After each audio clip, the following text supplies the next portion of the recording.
Cogito ergo sum. I think, therefore I am. Or better translated, I am thinking, therefore I exist. And I do hope I'm pronouncing this. René Descartes is one of the leading figures in Western philosophy. I'm not going to say he got the ball rolling, but he did really lay a lot of the foundations for it. I think, therefore I am. Even if you've never heard of him, you know that phrase. I dare say anybody in a Western country has heard that phrase and knows what it means, or at least thinks they know what it means. And heck, I'm pretty sure at this point, nearly anybody in the world knows that phrase. But what it truly means, to break it down, is that because I am thinking, I exist. And arguably, it is the only proof I have that I exist. And even more than that, it is the only thing I can truly prove exists. My senses may lie to me. I may not have certain senses. I cannot rely on my senses to tell me the truth. But I can think. And I can trust that in the act of thinking, I at least exist.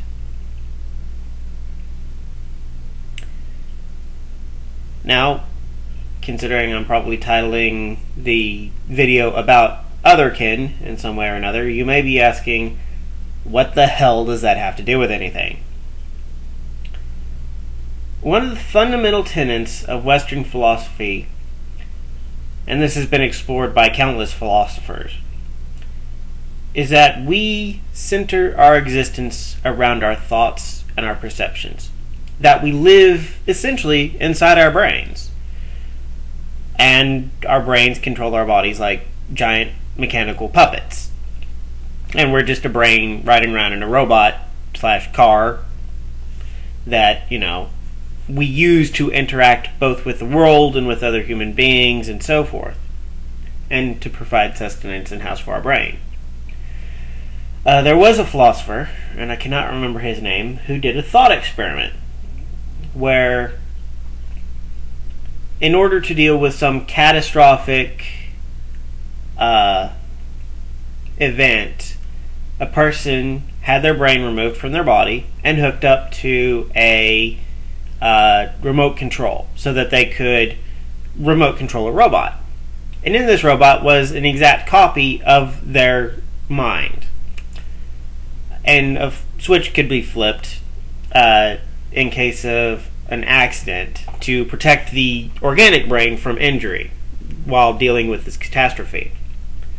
But the copy of the brain would be in there and could continue to run actions until, as the original brain would, until the original connection could be made. The person was still themselves. The person still existed. That hadn't changed. And the thought experiment itself was about how events change people. And the idea was that the switch could be flipped back and forth. And eventually one mind would have experiences that the other mind wouldn't. And that would change the way the mind thought and behaved and was. The point I'm attaching to this experiment, though, was that the brain, outside of the body, was still that person, regardless. Another perfect example of this is somebody who is completely paralyzed. They're still a human being. They don't stop being a human being in their mind simply because their human body no longer functions. The mind is who we are. Our psyche is who we are. Our spirit is who we are, separate from our physical existence. This is both a religious idea and a philosophical scientific idea. So let's get to the heart of what I want to talk about today, which is Otherkin. What are they? Can they exist? And if so, how? Now, I'm presuming most people know what Otherkin are. They are people who believe that they are beings, but not human beings, even though they are in a human body. The most common of this is people who think they are animals. Wolves, foxes, deer, etc., etc., etc. They are this thing inside of a human body, but they have the instincts of these things, the behaviors of the thing, and the desires of a thing, although sometimes a little bit more complicated. Otherkin, who is a shark, for example, probably has a little bit more complication to his desires in his life than your average shark does. But the principle is the same. Somebody who is in spirit, in psyche, something other than human, but lives in a human body. So, can such a thing exist? And I'm going to look at this in as rational a way as I can, while still acknowledging the spiritual way, because I believe they're tied together. Now, as I started in the introduction, I think, therefore I am. Our minds are separate from our bodies, though most often our minds are connected to our bodies. We are who we see in the mirror.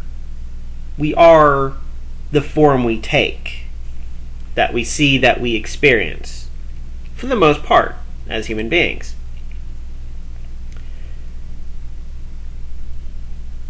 But in our society, we already acknowledge that who you are in your mind, who you are in your soul, can be different from who you are in the flesh. A perfect example of this is the transgender community, which is largely acknowledged to be a real physical thing. Men and women born into the wrong body. Now, the reasons for why this is are many to be guessed at, few that have been proven. It's still a lot of guesswork, it's still a lot of research as to why it is, but it has at least been acknowledged that a man can be born in a woman's body, and a woman can be born in a man's body.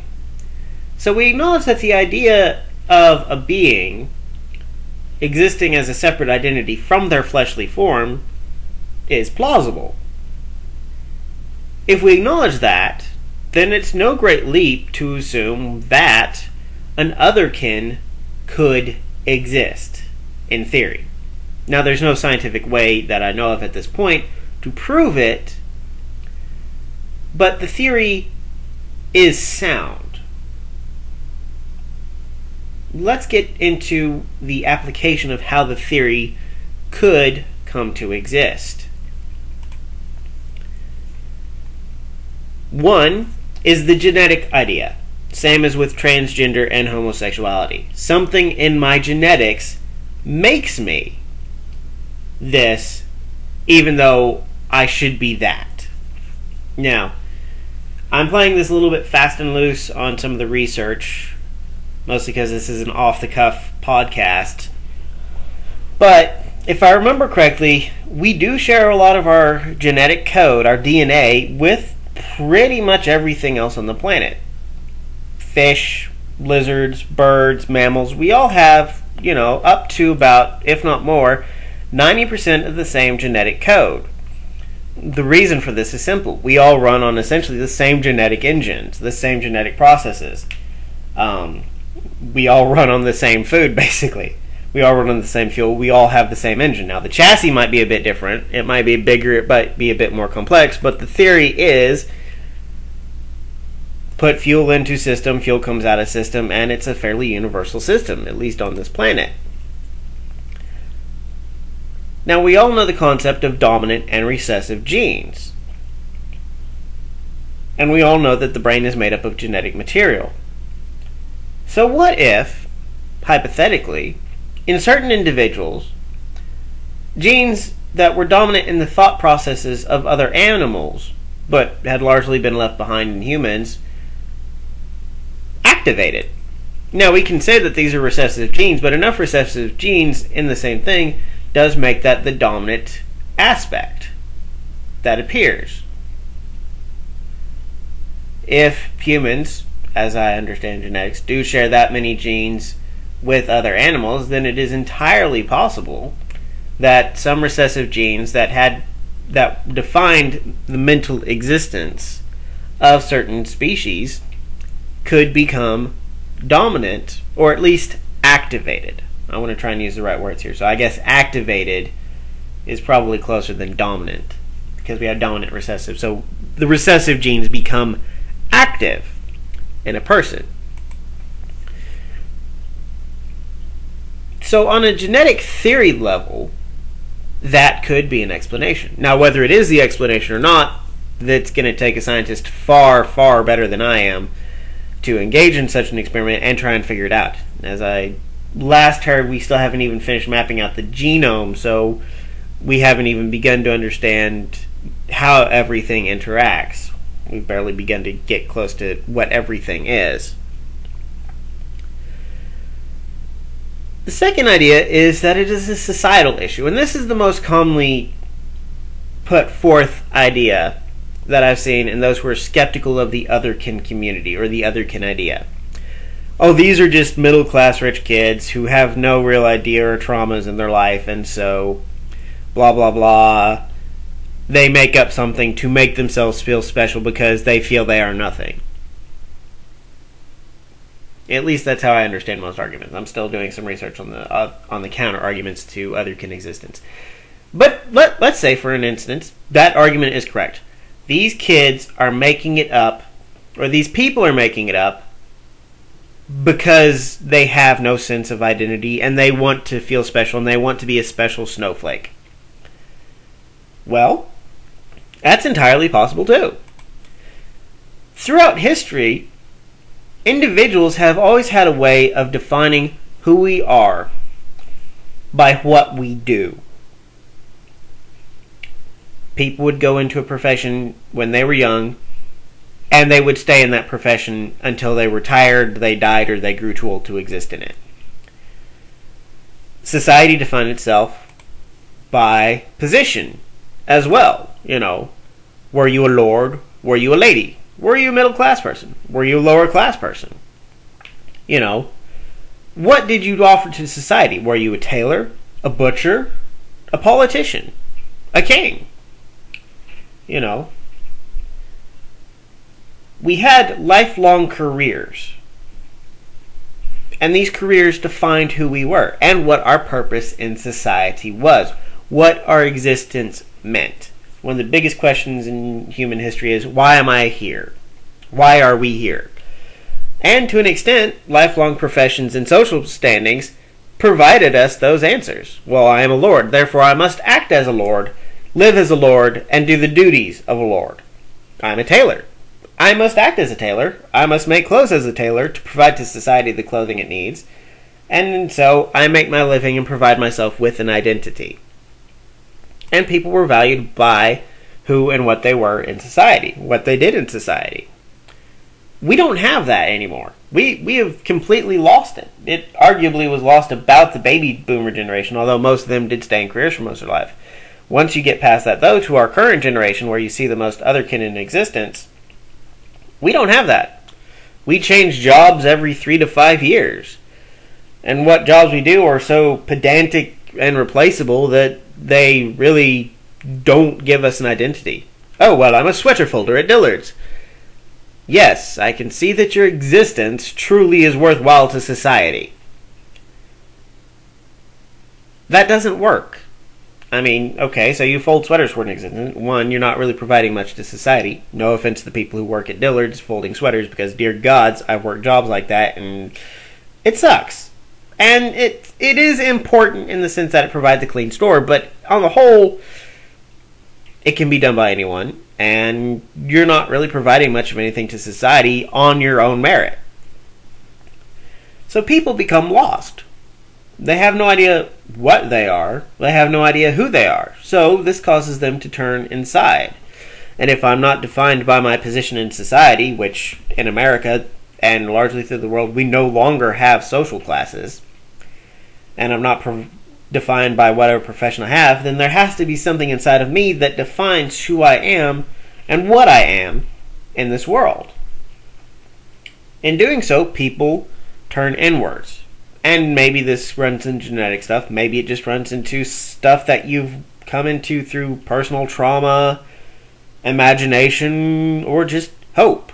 And you find something in yourself that says, and in the world outside, that says, hey, I see that fox. And this fox acts a certain way. I tend to act that way. Maybe I'm a fox. And so the idea finds a niche. I am a fox. Well, then I will act like a fox. Because I already start to act like a fox, well, I'll just continue this. I will continue on acting as this thing I am that I found through trauma, loneliness, or just deep reflection on who I am as a person. Or even not so deep reflection. It just really depends on the person and what they do and how they find it. But that could be a way that such a thing is found, by turning internally to define oneself in society and the world at large, because that's what a lot of Otherkin are. They are people or beings who attach themselves to things that have a definitive function in their world. So that's an option. The last one is a spiritual option. And I know all those atheists and rational people out there are going to start complaining about, or at least potentially complaining about, well, gods don't exist and spirits don't exist. But so much of the world throughout human history has existed in the idea that there are beings other than humans. Sometimes these things are physical, sometimes they're non-physical, but they exist. And in most cultures that have a highly spiritual nature, barring the monotheistic ones at least, there is the acknowledgement that people can be tied to certain spirits, or animals, or other things like that. The most common term for this is totems, but even forms of what we would call otherkin do exist in such cultures. It is possible that outside of a genetic and outside of a societal issue, that there is just something in a person's soul that is of the same nature as a thing they claim to be an otherkin of. Now, this could come from another places in spirit-wise. The evolution of spirits, but as they are created in the same way that humans evolve as they are created, and so something flashes back to spirits that were before. A similar idea to this is reincarnation. If you live badly in this life, you will be reincarnated as something else to purify yourself of the evil that you have done. Well, one of the big jokes is, oh, well, if you're a bad person, you'll be reincarnated as a worm. Pedantic, but fairly true as I understand it. Worms, dogs, foxes, cows, so on and so forth. It is possible that if the spirit does exist, and since the spirit is tied solely to our mental function and existence, that the spirit remembers something of what it was in a previous life. And so it maintains that hold, for whatever reason, on what it was into its rebirth. So somebody who in a previous life had lived as a wolf to karmically balance themselves out, if you will, remembers that wolf that they were. And so that identity continues to exist on. Science teaches us that matter and energy cannot be created or destroyed. All that exists continues to exist. It can be dissipated, it can be reformed, but it cannot be destroyed. So the energy that creates a spirit, or that a spirit consists of, does exist through all these forms if it does happen. So why would not the energy continue to hold some of its form, if you will? And that can combine with the genetic idea of before. If our genes influence how our mind functions chemically, and our spirit and our psyche are tied together as a single being, then how the brain chemistry works affects how the soul exists. Because what is the mind and the body except of a giant bioelectrical generator? And if the spirit is essentially energy or a form of bioelectricity, then of course it would be influenced the same way that a computer's processes are influenced by the way its circuit board is set up. And if the circuit board was programmed to be a wolf, then the computer would function as a wolf, even if it was a computer. So in conclusion, are otherkin real? Well, I like to think that I just philosophically proved the idea was plausible. But if Mythbusters has taught me anything, plausible doesn't mean proven. But it does mean it can happen. Now, can you prove every otherkin out there is in fact an otherkin? No. There are no scientific tests to prove it. Just like with transgender, you really just have to take the other person's word for it. You have to trust that they are being honest about what their psyche and their soul is.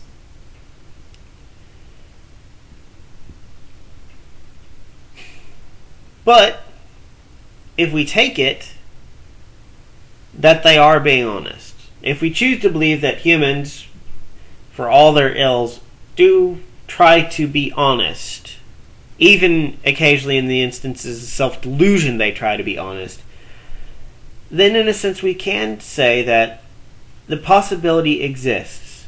And if the possibility exists, it is possible that such an otherkin is telling the truth about who they are.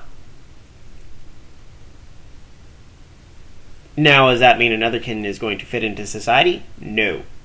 Wolves don't fit into society. Foxes don't fit into society. And while dogs and cats do fit into society, the way they fit into society is far different from how other humans fit into society. Otherkin do not fit in society. Now, that's not necessarily a bad thing. It's not necessarily a wrong thing. It's just a truth.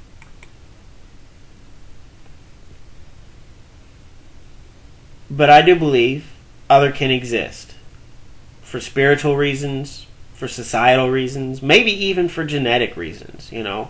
We want to believe that there's something special about ourselves, whether there is or not. So we define ourselves as something special. Or because of what we have experienced either through this life or potentially through previous lives, something remains. Or through psychological trauma, the mind goes and heals in certain ways so that it stops working so much like a human mind does, or an average human mind does, and starts functioning as something else. Something animalistic, something from the spirit realm, you know. Vampirically, it finds a way to survive. Demonically, angelically, any of these things, any of these other kin who come from a spiritual background can exist and can be formed, I believe, through trauma or from a spiritual being. And, you know, there is always the idea of possession. If a spirit exists, perhaps it has come into a body and possessed it. But I suppose that's actually a different discussion that can be looked at both in terms of otherkin and possession, and that's something I may talk about in the future. And hopefully I didn't derail a conclusion on that one, or with that side bit. But basically, if we consider those three options for how it could exist, and if we acknowledge that, as I said in the introduction, who we are exists in our minds, that can exist separate from our bodies, and we already acknowledge the existence of such happening, then there is no way, logically, that we can deny the potential existence and reality that otherkin represent. That being said, that doesn't give otherkin the ability to just be twats about it. And I apologize for the foul language, but I have come across some stuff from places like Tumblr where it just gets, you know, ridiculous. And I'm going to say this to other Otherkin who may be watching this and who want to use this video to help prove they exist to people. I myself, potentially, can identify as an Otherkin. I dealt with a lot of trauma, and we're not talking just, first world problems kind of trauma. We're talking some serious trauma for the better part of a decade. And from that, my mind and my psyche often work in a rather demonic way. I deal with things in terms of contracts, like demons do in the literature and lore. I make contracts with people, I abide by those contracts, I define my situation by those contracts, and I hold other people accountable by the contracts they form with me. Maybe I'm autistic. Maybe I have Asperger's. Maybe I'm a demon in a human's body. To me, it doesn't really matter. Maybe I self-identify as a demon half the time. So, doesn't change much about my existence. Doesn't really make me all that much more special than people. And when it comes right down to it, it doesn't matter. Real or not. And it's that way with Otherkin. You may be this thing, but there are still laws in society you have to abide by, and you still have to get along with people. And nobody ever has to just respect you for who you are. You can respect you for who you are. You can believe who you wish you to believe you are. That is your right. That is your ability as a thinking human. But your perceptions are inside your mind. Your existence is inside your mind. Who you are is inside your mind. And nobody is ever going to know inside your mind like you do. They're never going to believe inside your mind like you believe. So you will meet people who want to diss you as an Otherkin, who disbelieve in you. And that's fine. Who you are isn't defined by them. But who they are and what they believe cannot be defined by you. So let's not be twats about it. Otherkin can exist, but we can't prove it. So let's just get along. And try not to insist that we're such special snowflakes that everybody has to treat us the way we want to be treated. Society isn't about that. Society is about getting along with other people, whether you like them or not. That's called the social contract, and I will talk about that later. And that's not just a demon thing. That's also a very long-held philosophical concept, and it's very important to everybody. So, to all my listeners out there, whoever you may be, I hope this was thought-engaging. Feel free to write down in the comments or respond with your own video or podcast. I'd love to see them. Just make it read whatever the title of the video ends up being. And have a good day about it, Hella bless.